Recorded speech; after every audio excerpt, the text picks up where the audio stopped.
He stood alone in the storm, shattered, soaked, and seconds away from giving up. But what happened next changed everything. This is not just a story.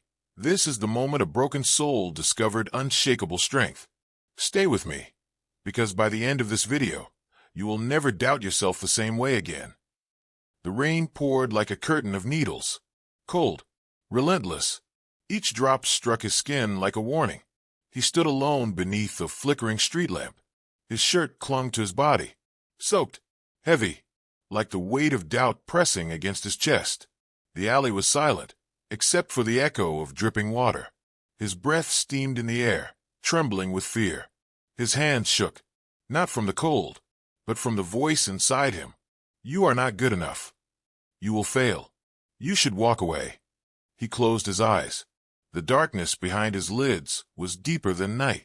It carried every memory of being laughed at, every failure, every moment they said he was not worthy. His heart pounded, louder than the thunder above. Each beat screamed for escape. But he stayed. He took a step forward. His foot sank into a puddle. Icy water surged into his shoe. The sting shot up his leg. Pain, sharp and real. But he did not stop. The storm roared louder now, as if the world itself was daring him to quit. He looked up at the sky, eyes wide, rain streaking down his face like tears he refused to cry. And then, a sound, a whisper, not from the shadows, not from the sky, from within. Believe in yourself. 3 words, soft, but they struck like lightning. He gasped. The voice was not doubt, not fear. It was his own, the part of him they tried to bury, the part that remembered who he was, who he could be. His spine straightened, his breath steadied, the tremble faded. The storm did not stop. The world did not change, but something inside him did. He took another step, and another, each one louder than the thunder. He no longer walked to prove them wrong. He walked to prove himself right. The alley opened into a wide, empty street, but it felt like a stage, lit by the fire he now carried within. He remembered every name they called him, every time they told him to quit. He smiled, because they were wrong. He was not weak. He was not lost. He was not broken. He was still standing, still breathing, still believing. And that belief, that quiet, fierce belief, was stronger than any storm.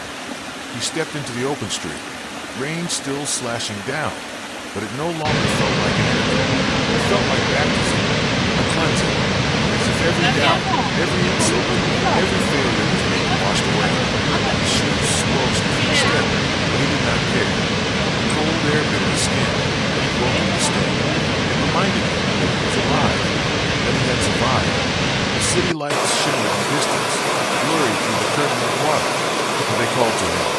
Each glowing window, each passing car, each spark of light in the darkness whispered a promise. There's more. Keep going. You are not done. The road was empty, yet it felt crowded with memories. He saw the face of the teacher who told him he would never make it. He heard the laughter of classmates when he dared to dream bigger than they allowed. He remembered the silence of so-called friends who disappeared when he failed.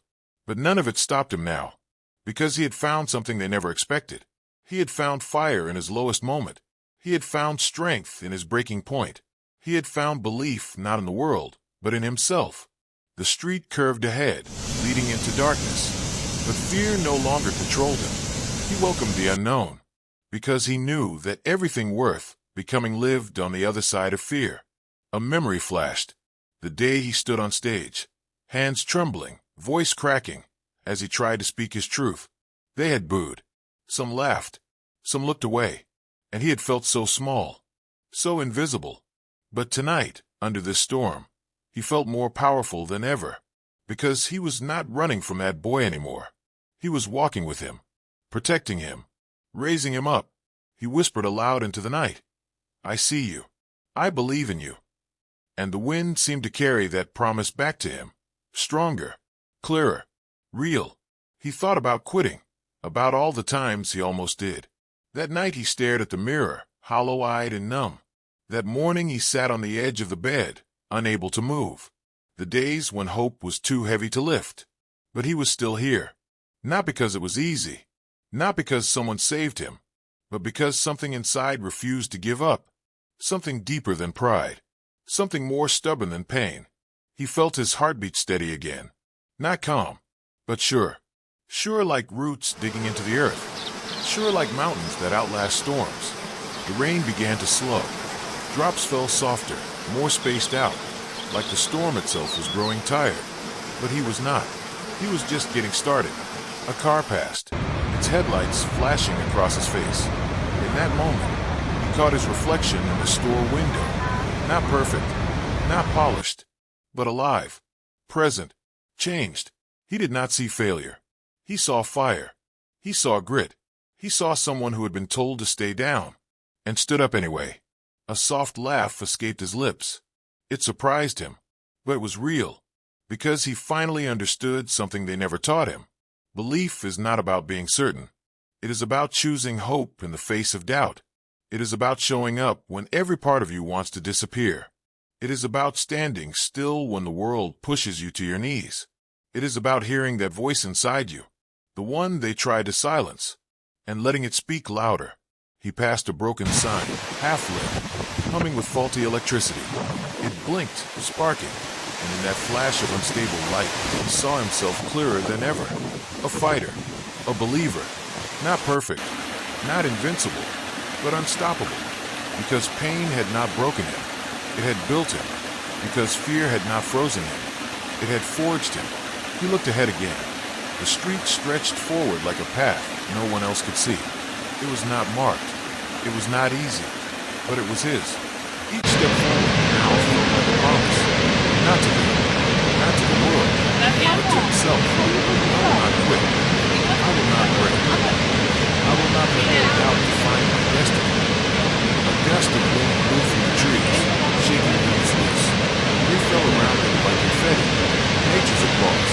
Not for what he had done, but for what he had become. He did not need validation. He did not crave their approval, because he knew his worth. And he knew that worth did not vanish when things got hard. In fact, it shined brightest in the dark. He remembered the boy he used to be. Scared, silent, searching for someone to tell him he mattered.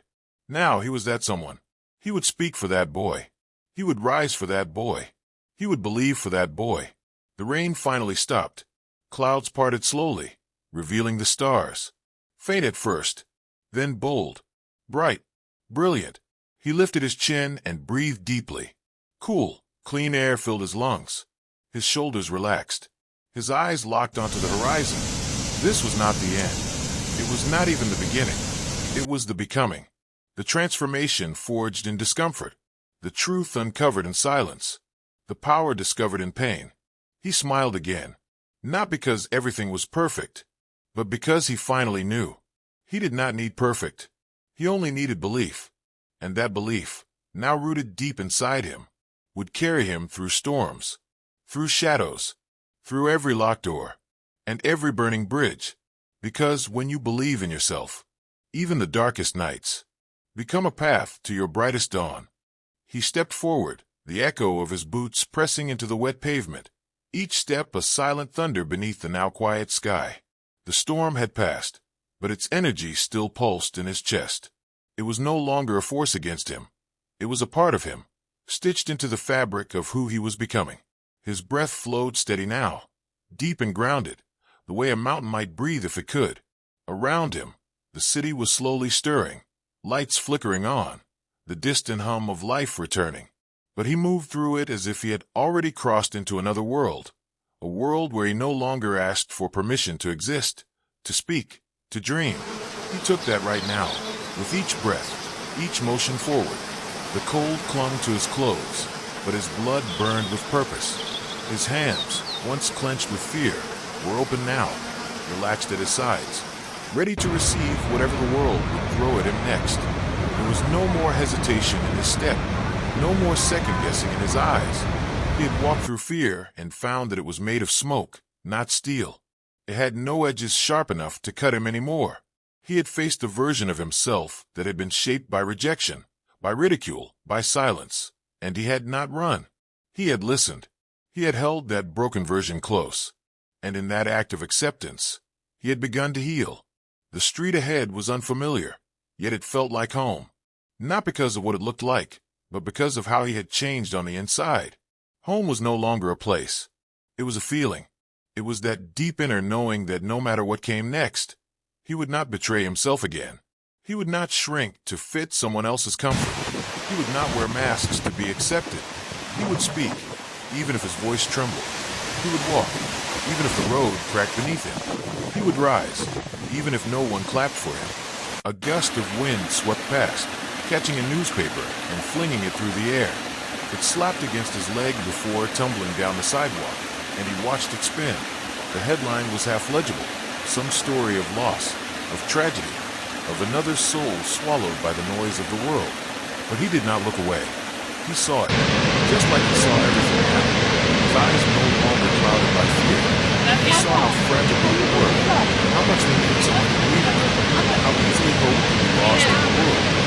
Shouted so loudly, listened so rarely, and in that moment he made a silent vow, not just for himself, but for the quiet ones, the forgotten ones, the ones who felt like they were drowning in life that was never meant for them. He would be their mirror. He would be their proof. That rising was possible. That belief was not just for the gifted, the chosen, the fortunate. It was for the broken too, for the weary, for the ones who had failed so many times that they forgot what victory even felt like. He reached an intersection and paused. Cars began to move again, lights blinking red to green, the rhythm of the world spinning forward. People hurried across the street, umbrellas overhead, coats drawn tight, eyes locked on their destinations. He stood among them but apart, not because he was better, but because he was awake. He saw beauty in the ordinary now, in the breath of fog that curled from a stranger's lips, in the way a child skipped across a puddle, laughing, in the way someone held the door open for a tired delivery driver. Small things, invisible to most, but loud to him now. Because when you believe in yourself, the world no longer rushes past you. It slows down. It lets you see. He crossed the street slowly, not with hesitation, but with purpose. Each step a declaration that he belonged, that his story mattered, that his scars were not shame, they were sacred. He carried them like armor now, not to hide behind, but to show others they could survive too. He no longer needed to explain his pain. He only needed to keep moving forward. That would be explanation enough. As he reached the other side, he passed a mirror on the side of a van. His reflection was tired, soaked, but undeniably strong. His eyes burned with something ancient, something that had waited years to be seen. It was not pride. It was peace. The kind of peace that comes when you no longer run from yourself. The kind that settles in your bones when you stop trying to be who they want and start becoming who you are. He turned a corner and found himself in a quieter part of the city. Trees lined the street, dripping water from every branch. The silence here felt earned, like the hush after a symphony ends. He sat on a bench beneath a sagging tree and let his thoughts rest. Not every moment needed movement. Some moments required stillness. He looked up, saw stars through the thinning clouds, thought of all the nights he had stared at the ceiling, wishing for a sign. This was it. This night. This storm. This transformation. A small cat wandered out from under a car, skinny and shivering. It looked up at him, eyes wide with uncertainty. Without thinking, he reached out. Slow, gentle. The cat hesitated, then stepped closer. Trust takes time, but sometimes all it needs is presence. He let the animal curl up beside him on the bench, offering warmth with the heat of his body. He smiled, because sometimes the way you believe in yourself is by showing up for others too, even in small ways, especially in small ways. He sat there for a long time, listening to the quiet, to the soft drip of water, to the purr of life, still humming beneath the surface of everything. He had come through something that should have broken him, and instead it built him. And he knew, with absolute certainty, that the road ahead would not be smooth. There would be more storms, more shadows, more nights when the voice of doubt tried to return. But next time, he would be ready, because he would remember this night, this rain, this silence, this fire, and he would remember what it felt like to believe in himself, not as a feeling, But as a decision, a choice he would make again, and again, and again, he rose from the bench. The cat still curled peacefully beside him, a silent witness to his rebirth. The night had shifted. The storm was gone, but its lesson remained, etched into his bones, stitched into his steps. He looked out at the road ahead, not with fear, but with quiet resolve. There would be more trials. There would be moments when doubt crept back in, whispering old lies. But now he carried something stronger. Not perfection, not certainty, but belief. A belief rooted in pain, in persistence, in every step he had taken through the storm. He did not wait for applause. He did not need anyone to tell him he had made it. He simply walked on, shoulders back, eyes steady, heart open. Because when you believe in yourself, you do not wait for the world to open a door. You become the one who builds it. One step, one breath, one unshakable truth at a time. You are enough. You always were. And now, you know it.